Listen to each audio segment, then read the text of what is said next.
भारत में shipping containers manufacture करने के लिए इंडियन गवर्नमेंट ने एक 10,000 करोड़ का असिस्टेंस स्कीम निकाला है। I also propose a scheme for container manufacturing to create a globally competitive container manufacturing ecosystem with a budgetary allocation of 10,000 crores over a 5-year period. हमें ये अनाउंसमेंट काफी interesting लगा क्योंकि आखिरकार कंटेनर है तो एक स्टील का डब्बा ही, ये सेमीकंडक्टर या ड्रोन्स जैसा कॉम्प्लेक्स तो होता नहीं होगा। तो इसको बनाने के लिए गवर्नमेंट को इंसेंटिवाइज क्यों करना पड़ रहा है कंपनीज को, और अदानी, जेएसडब्ल्यू, मायर्स, एमएससी जैसे प्लेयर्स इस सेक्टर में क्यों इंटरेस्ट दिखा रहे हैं? जवाब ढूंढने लगे तो पता चला कि दुनिया के 95% कंटेनर चाइना बनाता है।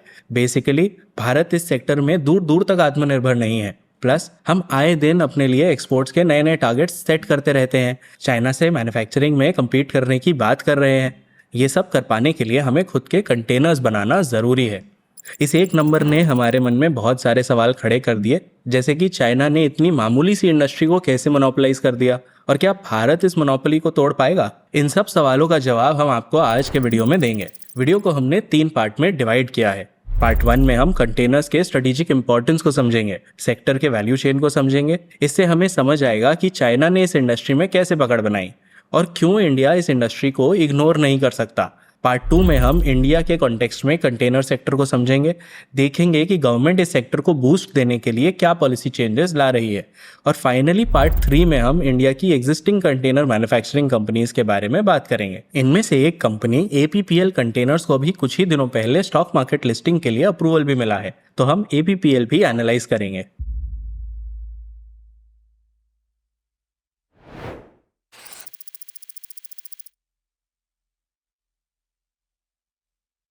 दोस्तों, किसी भी चीज़ की अहमियत तभी समझ आती है जब वो हमारे पास नहीं होती। 1920s में भी कुछ ऐसा ही था कंटेनर्स के साथ। कंटेनर्स एग्जिस्ट ही नहीं करते थे, तो तब दुनिया कैसे चलती थी? ट्रेड तब कैसे होता था? इमेजिन करो लंदन का एक पोर्ट, चारों तरफ लोग ही लोग, हर कोई अलग अलग साइज के बोरे, लकड़ी के बक्से और पेटियों को लेके शिप पे चढ़ा रहा है। आज की भाषा में हम इसे ब्रेक बल्क कार्गो कहते हैं। जितना वक्त इस जहाज को इंडिया तक का सफर तय करने में लगेगा, उससे ज़्यादा वक्त उसे इस ब्रेक बल्क कार्गो को लोड और बाद में अनलोड करने में लग जाएगा। और समस्या सिर्फ यहीं ख़त्म नहीं होती। इतने अलग अलग आकार प्रकार के सामान को रखने में जगह बहुत जाती है, तो एक साथ ज़्यादा सामान भेजना मुश्किल है। ऊपर से सामान ऐसे खुला पड़ा रहेगा और इतने सारे लोग उसे हैंडल करेंगे तो उसमें चोरी चकारी भी हो सकती है। इतने लंबे सफ़र में कुछ सामान खराब भी हो सकता है। इसीलिए जितना सामान का भाव, लगभग उतना का ही शिपिंग कॉस्ट। और इसीलिए इस पोर्ट में आपको ज़्यादातर चीज़ें नायाब या कीमती ही दिखेंगी। आम चीज़ें तो लोग लोकली ही बनवा लेंगे। 1937 में अमेरिका के एक मामूली ट्रक ड्राइवर मैल्कम मैकलीन ने इस धीमे लोडिंग और अनलोडिंग प्रोसेस को देखा। उसे एक पोर्ट पे अपने ट्रक को अनलोड करवाने में घंटों लग गए और उसे लगा कि ये तो काफ़ी इनएफिशिएंट प्रोसेस है। अगर ट्रक के डिब्बे को ही एज इट इज़ उठा के शिप पे लोड कर दिया जाए तो कितनी मेहनत, कितना टाइम बच सकता है। पर उसने इस आइडिया का कुछ किया नहीं, जाने दिया। आखिर था तो वो मामूली सा ट्रक ड्राइवर, चाह के भी वो क्या ही कर सकता था। लगभग 15-16 साल तक उसने अपने ट्रकिंग बिजनेस पे फोकस किया और यूएस की 5th लार्जेस्ट ट्रकिंग फ्लीट बना ली। शिपिंग इंडस्ट्री तब तक वहीं की वहीं थी, लेकिन मैकलीन के पास अब पैसे आ गए थे। वो अब एक मामूली ट्रक ड्राइवर नहीं, वो 5th लार्जेस्ट ट्रक ऑपरेटर बन गया था। तो उसने ट्रक ट्रेलर्स को 2 हिस्सों में डिजाइन किया। पहला हिस्सा था पहियों के साथ वाला ट्रक बेड और दूसरा हिस्सा था इंडिपेंडेंट बॉक्स या कंटेनर। उसने इन कंटेनर्स को लेगो ब्लॉक्स की तरह बनाया, जिसे आराम से एक के ऊपर एक रख के ट्रांसपोर्ट भी किया जा सकता था। और फाइनली 1956 में मैकलीन का पहला शिप 58 कंटेनर्स के साथ अपने सफ़र पे निकल गया। इस एक इन्वेंशन के साथ शिपिंग कॉस्ट्स बहुत गिर गए। जहां लोडिंग और अनलोडिंग में हफ्ता भर लग जाता था, अब वही प्रोसेस बस 1-2 दिन में होने लगा। ये बहुत ही इंटरेस्टिंग प्रोसेस इनोवेशन था। मैकलीन ने कंटेनर्स में एज सच कुछ इनोवेशन नहीं किया था। डिब्बों में सामान तो पहले भी ट्रांसपोर्ट होते थे। उसने बस कंटेनर्स को स्टैंडर्डाइज कर दिया, उनको इंटरमोडल बना दिया। यानी कि सेम कंटेनर शिप पे जा सकता है, ट्रक पे जा सकता है, यहाँ तक कि ट्रेन पे भी जा सकता है। इस कारण से दुनिया में मैक्सिमम कंटेनर्स की लंबाई आज के दिन या तो 20 फीट है या 40 फीट। एक 20 फीट कंटेनर को हम 1 TEU यानी कि 20 फुट इक्विवेलेंट यूनिट कहते हैं। और इस लॉजिक से एक 40 फीट कंटेनर 2 TEUs के बराबर होता है। इन स्टैंडर्डाइज्ड फ्रेट कंटेनर्स को ISO शिपिंग कंटेनर्स कहा जाता है। आज के दिन दुनिया में लगभग 2 करोड़ ISO स्टैंडर्ड कंटेनर्स हैं। 80% ग्लोबल ट्रेड इन कंटेनर से ही होता है। कंटेनर्स के स्टैंडर्डाइजेशन की वजह से एक और इंटरेस्टिंग चीज हुई। ट्रांसपोर्टेशन कॉस्ट इतने गिर गए कि अब दूसरे सस्ते लेबर वाले कंट्रीज में मैन्युफैक्चर करवाना और हाई डिमांड वाले कंट्रीज में सेल करना वायबल लगने लगा। बेसिकली हमारे हिसाब से कंटेनराइजेशन के कारण दुनिया में ग्लोबलाइजेशन एक्चुअल में आ पाया और ग्लोबल ट्रेड नई ऊंचाई छूने लगा। यूएस अपने इलेक्ट्रॉनिक्स जापान से बनवाने लगा। धीरे धीरे वो चाइना से मैक्सिमम चीजें मैन्युफैक्चर करवाने लगा। जाहिर है यूएस तब की टॉप इकोनॉमी थी तो सबसे ज़्यादा कंटेनर्स की ज़रूरत उन्हें ही थी। लार्ज स्केल पे कंटेनर मैन्युफैक्चरिंग की शुरुआत यूएस में हुई, पर ओवर द इयर्स इस सेक्टर पे अलग अलग कंट्रीज का डोमिनेंस रहा। यूएस के बाद आया जापान। एक शिपिंग कंटेनर का लगभग 60% कॉस्ट स्टील का होता है और जापान स्टील प्रोडक्शन में काफ़ी आगे था। 1970s में जापान वर्ल्ड का 3rd लार्जेस्ट स्टील प्रोड्यूसर और लार्जेस्ट स्टील एक्सपोर्टर बन गया था। इसीलिए स्टील मैन्युफैक्चरिंग के साथ साथ जापान ने कंटेनर मैन्युफैक्चरिंग में भी अपना दबदबा बना लिया। बट फिर 1980s में साउथ कोरिया आगे निकल गया। दुनिया के 70% से भी ज़्यादा कंटेनर्स कोरिया में मैन्युफैक्चर होने लगे। और फिर आया चाइना, और चाइना ने पूरी इंडस्ट्री को एक लंबे समय के लिए मोनोपोलाइज कर लिया। 1991 में चाइना में 30 से भी ज़्यादा कंटेनर मैन्युफैक्चरिंग कंपनीज बन गई थी और 1993 में चाइना वर्ल्ड का सबसे बड़ा कंटेनर मैन्युफैक्चरर बन गया था। साल दर साल चाइना का मार्केट शेयर बढ़ता गया और आज के दिन चाइना वर्ल्ड के 95% शिपिंग कंटेनर्स बनाता है। पर आखिर चाइना ने इस सेक्टर को मोनोपोलाइज किया कैसे, ये समझना ज़रूरी है ताकि हमें समझ आए कि भारत रियलिस्टिकली compete कर भी सकता है या नहीं। चाइना का मोनोपोली बन जाने के हमें 2 मेजर रीज़न समझ आए। पहला, चीप मैन्युफैक्चरिंग कॉस्ट। एक कंटेनर प्रोड्यूस करने का 60% कॉस्ट स्टील का होता है, तो नेचुरली जो कंट्री सबसे ज़्यादा स्टील प्रोड्यूस करेगी और सबसे सस्ते में स्टील प्रोड्यूस करेगी उसके पास कंटेनर मैन्युफैक्चरिंग में एक बहुत बड़ा एडवांटेज होगा। 1993 में चाइना ने यूएस को स्टील वॉल्यूम्स में पीछे छोड़ दिया था और फाइनली 1996 में वो जापान को पीछे छोड़ के वर्ल्ड का बिगेस्ट स्टील प्रोड्यूसर बन गया था। आज के दिन भी चाइना वर्ल्ड का 50% से ज़्यादा स्टील प्रोड्यूस करता है। चाइनीज गवर्नमेंट ने अपने स्टील सेक्टर को हेविली सब्सिडाइज किया है। OECD के एक रिपोर्ट के हिसाब से चाइना की स्टील कंपनीज को बाकी देशों की स्टील कंपनीज से लगभग 5 गुना ज़्यादा सब्सिडी मिलती है। इसके कारण वो सस्ते में स्टील सेल कर पाते हैं। सस्ते स्टील के कारण चाइना के मैन्युफैक्चरर्स कम कॉस्ट में कंटेनर्स बना पाते हैं और कोई भी दूसरी कंट्री उनको टक्कर नहीं दे पा रही है। अब सस्ते स्टील के साथ साथ चाइना के पास लो कॉस्ट लेबर का भी एडवांटेज था, तो ओवरऑल चाइना सस्ते में कंटेनर्स मैन्युफैक्चर करने लगी, जिसके कारण उन्होंने जापान, कोरिया सबको पीछे छोड़ दिया।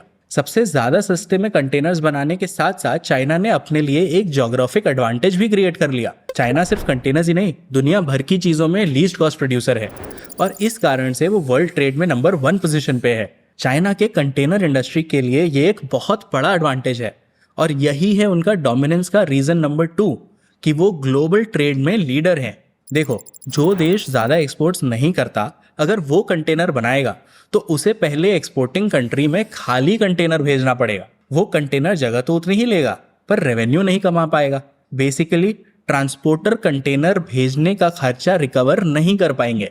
इसे रीपोजिशनिंग कॉस्ट कहते हैं और ये कोई छोटा मोटा कॉस्ट नहीं है। आज के दिन खाली कंटेनर्स यानी बिना सामान भरे हुए कंटेनर्स को शिप करने में ग्लोबली एवरी ईयर $20 बिलियन का खर्चा पड़ता है। जी हाँ, $20 बिलियन। और बात सिर्फ कॉस्ट की नहीं है, खाली कंटेनर्स भेजने में टाइम भी जाता है।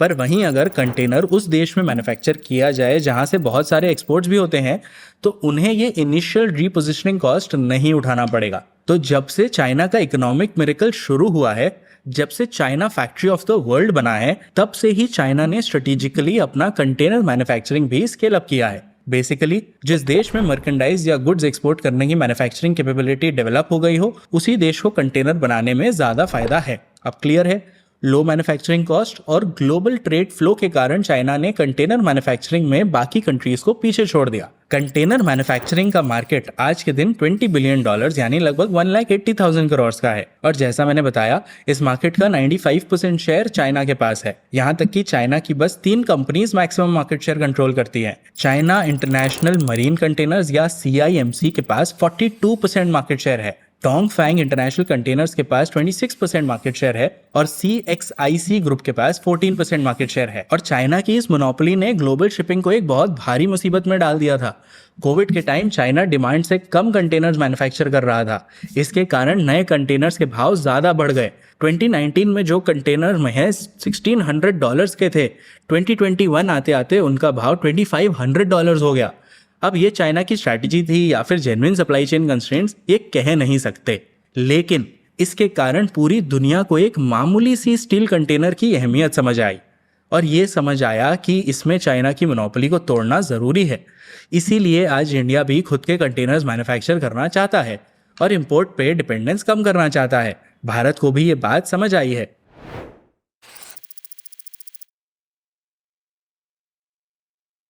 चाइना की तरह भारत ने भी लगभग 20 साल पहले कंटेनर्स बनाने की कोशिश की थी। Balmer Lawrie, DSM Hyundai, HIM containers, Transfreight containers, ये सारी कंपनीज कंटेनर्स बना रहे थे। बहुतों ने तो साउथ कोरिया की कंपनीज के साथ भी पार्टनरशिप साइन की थी। लेकिन भारत के पास चाइना की तरह कोई रियल एडवांटेज नहीं था। कंटेनर मैन्युफैक्चर करने के लिए एक स्पेशल टाइप का स्टील लगता है, COR10 स्टील। कॉटन शब्द आया है उसके प्रॉपर्टीज से। COR मतलब कोरोजन रेजिस्टेंस और 10 मतलब टेंसाइल स्ट्रेंथ। इंडिया के पास कॉटन स्टील का ज़्यादा सप्लाई नहीं था। साथ ही साथ भारत कोई मेजर एक्सपोर्ट हब भी नहीं था। अगर हम कंटेनर्स मैन्युफैक्चर करते भी तो हमें उसे खाली ही भेजना पड़ता और रीपोजिशनिंग कॉस्ट बेयर करना पड़ता। एज अ रिजल्ट हमारे कंटेनर कंपनीज के पास डिमांड आना कम हो गया और वो सब मार्केट से आउट हो गए। जहां चाइना हर साल 60 लाख कंटेनर्स मैन्युफैक्चर करता है, वहीं इंडिया बस 30,000 कंटेनर्स मैन्युफैक्चर करता है। जहां चाइना में एक 40 फीट कंटेनर बनाने में $3,000 यानी कि 2,70,000 रुपये लगते हैं, वहीं भारत में एक 40 फीट कंटेनर बनाने में $4,000 यानी 3,60,000 रुपये लगते हैं। लगभग 25% का डिफरेंस है सिर्फ मेकिंग कॉस्ट में। इसीलिए बाकी दुनिया की तरह भारत भी इंपोर्ट्स पे ही रिलाई करता है। पर चाइना के साथ कॉन्फ्लिक्ट ने हमें इस कंटेनर सेक्टर का इंपॉर्टेंस फिर से दिखा दिया। 2020 में जब भारत चाइना में बॉर्डर कॉन्फ्लिक्ट हुआ था, तब भारत ने चाइना से इंपोर्ट पे रिस्ट्रिक्शन लगा दिए थे। ऊपर से कोविड भी सिर पे था। भारत का चाइना से इंपोर्ट्स रिड्यूस हुआ तो हमारे पास कंटेनर्स भी कम आने लगे, और जब हमारे पास कंटेनर्स ही नहीं थे तो हम एक्सपोर्ट्स कैसे करते। और इस कारण से US या अफ्रीका जाने वाले कंटेनर्स के भाव डबल हो गए और ये कंटेनर्स भी 14-15 दिन वेट करने के बाद मिल रहे थे। ये प्रॉब्लम कोविड में एस्केलेट हुआ, पर अब ये एक स्टिकी प्रॉब्लम बन गया है। 2019 में एक 40 फीट कंटेनर को अगर US या यूरोप भेजना रहता था तो उसका भाड़ा करीब $1,420 आता था। 2024 तक भाड़ा $4,775 हो गया, ट्रिपल से भी ज़्यादा। जाहिर है ऐसे में कंटेनर बना लेना ही वाजिब लगता है। इसलिए 2021 में हमारी गवर्नमेंट ने अनाउंस किया कि गुजरात के भावनगर में कंटेनर मैन्युफैक्चरिंग हब बनेगा। इसके लिए प्राइवेट प्लेयर से 1,000 करोड़ का इन्वेस्टमेंट एक्सपेक्ट किया जा रहा था। इस अनाउंसमेंट के बाद काफ़ी कंपनीज इस सेक्टर में आगे आई। 2021 में कल्याणी कास्टेक, 2022 में मैज़ेगॉन डॉक और 2024 में ब्रेथवेट एंड कंपनी। 2021 के अनाउंसमेंट के बाद ही गुजरात के भावनगर में APPL कंटेनर्स नाम की कंपनी बनी। अभी कुछ ही दिनों पहले इस कंपनी को सेबी से IPO लाने का अप्रूवल मिल गया है। इन सारी कंपनीज को कॉटन स्टील सोर्स करने में प्रॉब्लम ना आए, इसके लिए कॉटन स्टील का BIS स्टैंडर्ड भी बना दिया गया है। SAIL, Tata steel, JSW steel और जिंदल स्टील एंड पावर ने कॉटन स्टील भी बनाना शुरू कर दिया है। 4 to 5 ईयर्स में इस सेक्टर में थोड़ा प्रोग्रेस हुआ है। PSU कंपनीज ने इंपोर्ट्स कम किए हैं और लोकल कंपनीज को चांस दिया है। इंडिया की नवरत्न कंपनी कॉनकॉर ने 2021 के बाद इंडियन मैन्युफैक्चरर से 20,890 कंटेनर्स के ऑर्डर्स प्लेस किए हैं। इनिशियली इकोसिस्टम डेवलप होने में काफ़ी टाइम लगा, लोकल कंपनीज मैन्युफैक्चर नहीं कर पा रही थी, बट फाइनली नवंबर 2024 तक कॉनकॉर का लगभग 70% माल बन गया। पर फिर भी सेक्टर के फंडामेंटल प्रॉब्लम सॉल्व नहीं हुए। Minister of ports, shipping and waterways से 2024 में लोकसभा में कंटेनर मैन्युफैक्चरिंग के बारे में सवाल पूछा गया तो उन्होंने बोला कि भारत मैन्युफैक्चरिंग कॉस्ट में बाकी कंट्रीज को टक्कर नहीं दे पा रहा और इसीलिए इंडिया मेड कंटेनर्स का डिमांड लिमिटेड है, जिसके कारण सप्लाई भी ज़्यादा नहीं बढ़ाया जा रहा है। लेकिन दोस्तों, इंडिया अपने एक्सपोर्ट्स तेज़ी से बढ़ाना चाहता है। 2032 तक हम एक्सपोर्ट्स को $2 ट्रिलियन तक लेके जाना चाहते हैं, जिसमें से $1 ट्रिलियन गुड्स से आने की उम्मीद है, यानी मर्केंडाइज से आने की उम्मीद है। इस टारगेट को पूरा करने के लिए हमें हमारे खुद के कंटेनर्स तो लगेंगे ही। So we are persevering towards a $2 trillion export target. May not necessarily happen by 2030, But I'm very confident if we add the COVID lost years, we'll be able to achieve that target. इसलिए government ने इस sector को वापस boost देने के लिए 2026 में एक 10,000 करोड़ का container manufacturing assistance scheme announce किया है। अभी इस पे ज्यादा डिटेल्स आए नहीं हैं जब हम ये वीडियो रिकॉर्ड कर रहे हैं, पर ये सिर्फ कंटेनर्स ही नहीं, भारत कंटेनर्स के अराउंड एक होलिस्टिक इकोसिस्टम पे भी फोकस कर रहा है। भारत शिपिंग कंटेनर लाइन इस इकोसिस्टम के डेवलपमेंट का एक बड़ा हिस्सा है।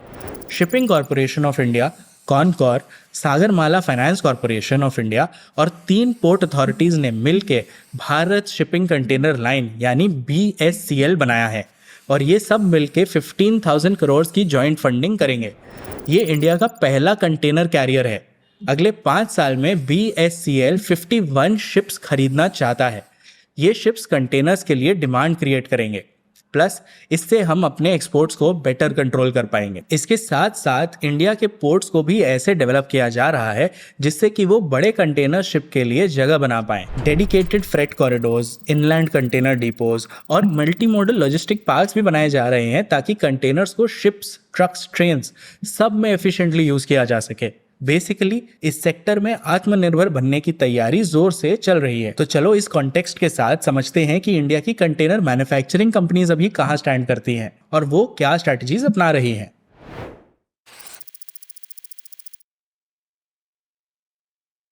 कंटेनर स्पेस में हमें मेजरली 4 कंपनीज मिले जिनका डेटा ठीक ठाक अवेलेबल था। IPO bound APPL, PSU Brathwaite and company और 2 लिस्टेड कंपनीज कल्याणी कास्टेक और जुपिटर वैगन्स। इन चारों कंपनीज में से फिलहाल APPL की प्रोडक्शन कैपेसिटी सबसे ज़्यादा है और वो सबसे ज़्यादा कंटेनर्स भी मैन्युफैक्चर करती है। Company ISO container, specialised containers सब बनाती है। बट अगर APPL का पर कंटेनर रेवेन्यू देखा जाए तो वो बाकी कंपनीज के कंपैरिजन में कम नजर आता है, अराउंड 94,000 रुपीज़। ऐसा इसलिए क्योंकि APPL के बुक्स में मटेरियल रिलेटेड कॉस्ट या रेवेन्यू का इम्पैक्ट ही नहीं है। APPL खुद कंटेनर के बिड्स नहीं जीत सकता था तो उसने अपनी एक ग्रुप कंपनी के थ्रू बिड्स के लिए अप्लाई किया और वो इस ग्रुप कंपनी को जॉब वर्क की सर्विसेज प्रोवाइड कर रहा है।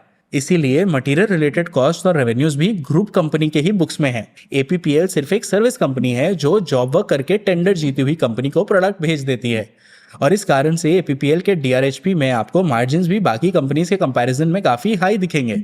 ये देखो APPL, जुपिटर वैगन्स और कल्याणी कास्टेक की फाइनेंशियल बेंचमार्किंग। APPL का डायरेक्ट कंपैरिजन हम सिर्फ कल्याणी कास्टेक से कर सकते हैं क्योंकि कल्याणी का ही 90% से ज्यादा रेवेन्यू कंटेनर से आता है, लेकिन सिर्फ जॉब वर्क करने के कारण APPL का ग्रॉस मार्जिन 85% है। On the other hand Kalyani का ग्रॉस मार्जिन 20% ही है। बेसिकली APPL और कल्याणी कास्टेक में भी एप्पल टू एप्पल कंपैरिजन नहीं किया जा सकता। जब APPL खुद बिड्स में पार्टिसिपेट करेगा तो उसके खुद के बुक्स पे मार्जिन्स कम दिखेंगे। इंटरेस्टिंगली APPL फाइनेंशियल ईयर 26 से कंटेनर्स लीजिंग के बिजनेस में भी डाइवर्सिफाई कर चुका है। मैनेजमेंट का मानना है कि ये बिजनेस उन्हें रिकरिंग और स्टेबल रेवेन्यूज प्रोवाइड करेगा। APPL के बाद अब बात करते हैं कल्याणी कास्टेक की। कल्याणी कास्टेक की स्ट्रैटेजी बाकी प्लेयर्स से अलग है। ये सबसे अलग टाइप के कंटेनर्स मैन्युफैक्चर कर रहे हैं और अलग कस्टमर कैटेगरी के लिए कंटेनर्स बना रहे हैं। इनके कस्टमर्स हैं container train operators. Indian railways ने 20 कंपनीज को खुद के कंटेनर ट्रेन्स रन करने का लाइसेंस दिया है। इन कंटेनर्स को ISO स्टैंडर्ड से कंप्लाई करने की नीड नहीं है। कल्याणी कास्टेक इस ही बात का फायदा उठा के कंटेनर ट्रेन ऑपरेटर्स के लिए इंडियन कंडीशंस के हिसाब से कंटेनर्स बना रहे हैं। कल्याणी कास्टेक वैगन्स में भी डाइवर्सिफाई कर रहे हैं और लॉन्ग टर्म में वो 60 to 65% रेवेन्यू वैगन से एक्सपेक्ट कर रहे हैं और बाकी 30 to 35% रेवेन्यू कंटेनर से। हमने रेलवे वैगन सेक्टर पे एक डिटेल्ड वीडियो बनाया है, आप चाहो तो उसे रेफर कर सकते हो, लिंक डिस्क्रिप्शन में है। बाकी दोनों प्लेयर्स जुपिटर वैगन्स और ब्रेथवेट एंड कंपनी की बात करें तो उनके रेवेन्यूज का बहुत ही छोटा हिस्सा कंटेनर से आता है, बट दोनों कंपनीज का मेजर फोकस स्पेशलाइज्ड कंटेनर्स पे है। उनका रेवेन्यू पर कंटेनर भी काफी हाई है। हमने ये टेबल बनाया है, आप इस टेबल का स्क्रीनशॉट ले सकते हो। इस टेबल में सारा डेटा समराइज करते करते हमारा कंक्लूजन ये था कि जो 2 companies pure play container manufacturing companies बन रही थी उन्होंने ट्रैक चेंज कर लिया। अब हेल्दी फाइनेंशियल्स के लिए वो डाइवर्सिफाई कर रही हैं। जुपिटर वैगन्स जो इतने सालों से कंटेनर्स बना रही है वो भी अपनी कैपेसिटी फुल्ली यूटिलाइज नहीं कर पा रही है। कैपेसिटी एक्सपेंशन तो दूर की बात है, इन सारे ही कंपनीज को काफ़ी चैलेंजेस फेस करने पड़ रहे हैं। खैर ये सारी बातें हमारे 2026 बजट के पहले की हैं। 10,000 करोड़ के बजट एलोकेशन से गवर्नमेंट अगले 10 सालों में 10 लाख TEUs की कैपेसिटी खड़ी करना चाहती है। उम्मीद है कि गवर्नमेंट का 10,000 करोड़ का एक्सपेंडिचर इस सेक्टर में 1 लाख करोड़ का मार्केट वैल्यू अनलॉक कर पाएगा। इकोनॉमिक टाइम्स के हिसाब से अदानी ग्रुप भी ये अपॉर्चुनिटी इवैल्यूएट कर रहा है।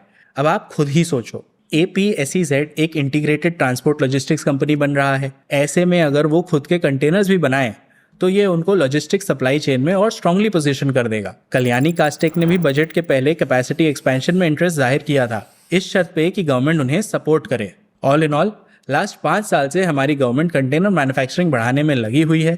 कॉटन स्टील को स्टैंडर्डाइज करना, कंटेनर्स के लिए लोकली डिमांड क्रिएट करवाना और इंफ्रास्ट्रक्चर को भी बेहतर बनवाना, ये सारे एफर्ट्स जारी हैं।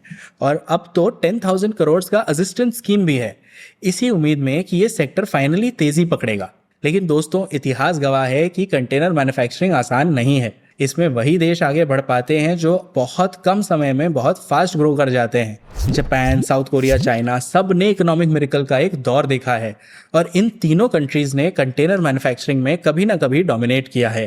क्या इंडिया भी अब एक इकोनॉमिक मिरेकल के राह पे चल चुका है? क्या हमारे इकोनॉमिक ग्रोथ और कंटेनर मैन्युफैक्चरिंग सेक्टर दोनों ही हिस्ट्री क्रिएट कर पाएंगे या फिर से हम एक फॉल्स स्टार्ट के शिकार बन जाएंगे? आपको क्या लगता है? कमेंट्स में ज़रूर बताना। मैं हूं शांतनु जैन, मिलते हैं नेक्स्ट वीडियो में।